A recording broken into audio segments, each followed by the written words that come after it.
नमस्कार, आपको स्वागत है हमारे चैनल में। आज हमारे साथ है ओइंद्रिला चटर्जी। आइए उनसे मिलाते हैं और जानते हैं उनकी खूबियों के बारे में। नमस्ते मैम। नमस्ते। নতুন পথের যাত্রা পথিক চালাও অভিযান উচ্চ কণ্ঠে উচ্চারো আজ মানুষ মহিয়ান। আমাকে অবশ্যই, যেটা আপনারা শুনলেন, বাচিক শিল্পী অর্থাৎ কবিতা আমার ভীষণ কাছে, এবং তার সাথে সাথে আমি শো হোস্ট করতেও ভালোবাসি। তাই অ্যাঙ্কার এবং রিসাইটেশন, এলোকুশনিস্ট, এই দুটোভাবে আমাকে পরিচয় দিতে পারেন। কতদিন ধরে আপনি আছেন এই লাইনে? আমার কবিতা তো একদম ছোটবেলা থেকেই ভালোবাসা, তাই কবিতার চর্চা এবং ভালোবাসা তো একদম ছোটবেলা থেকে। আর অ্যাঙ্কারিং বলতে পারেন খুব বেশি দিন নয়, তবে এই মোটামুটি ৮-৯ বছর মতো হয়ে গেল।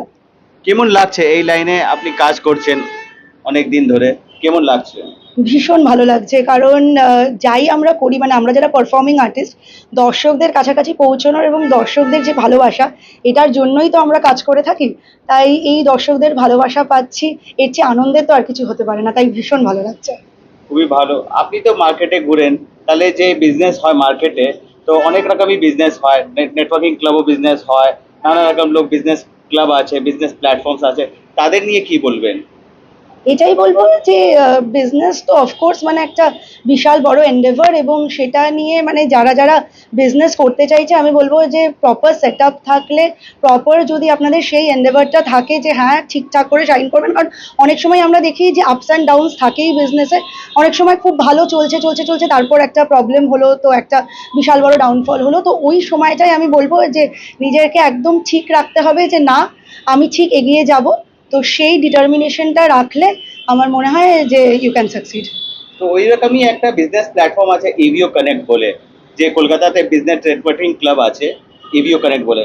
তাদের নামে কি বলবেন, মেসেজ দেবেন কি? ওই একটা ক্লাব চালাচ্ছে, অনেকজনই মেম্বার আছে, সেটাতে আপনি আবার যদি কোনো টাইম পায় জয়েন করার জন্য, তাহলে জয়েন করে এনজয় করবেন ইয়া মেম্বারশিপ নেবেন? ডেফিনেটলি, আমার তো মানে ভীষণ ভালো লাগে এগুলো, তো আমি ডেফিনেটলি জয়েন করতে চাইবো। আর মানুষজনকে কি সন্দেশ দেবেন? এটাই যে যে যেটা ভালোবাসে, আপনারা যে যেটা করতে চাইছেন, যে কোনো রকমের কিছু সেটা হতে পারে, সেটা আপনাদের যদি ভালো লাগা থাকে সেই বিষয়টা নিয়ে, তাহলে সেটা নিয়ে এগিয়ে যান। আমি আগেই বললাম যে ডিটারমিনেশনটা ভীষণ ইম্পর্টেন্ট। কারণ যদি ভাবলেন যে হ্যাঁ করব করব, আজকে ভাবলেন করব, কালকে কিছু একটা প্রবলেম হলো, তো না, this is not my cup of tea বলে ছেড়ে দিলেন, এইটা কিন্তু চলবে না। যেইটা করতে চাইছেন সেটা দিয়ে কিন্তু প্রপার ডিটারমিনেশন নিয়ে কিন্তু সেটাতে এগিয়ে যেতে হবে। হ্যাঁ, অনেক প্রবলেমস আসবে, অনেক প্রবলেমস ফেস করতে হবে, কিন্তু তখন কিন্তু হার মানলে চলবে না।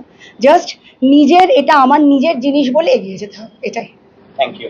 ইনি থी আমার সাথে অনিলা চ্যাটার্জি, যে নিজের পরিকল্পনা রাখছিলেন আমাদের সাথে।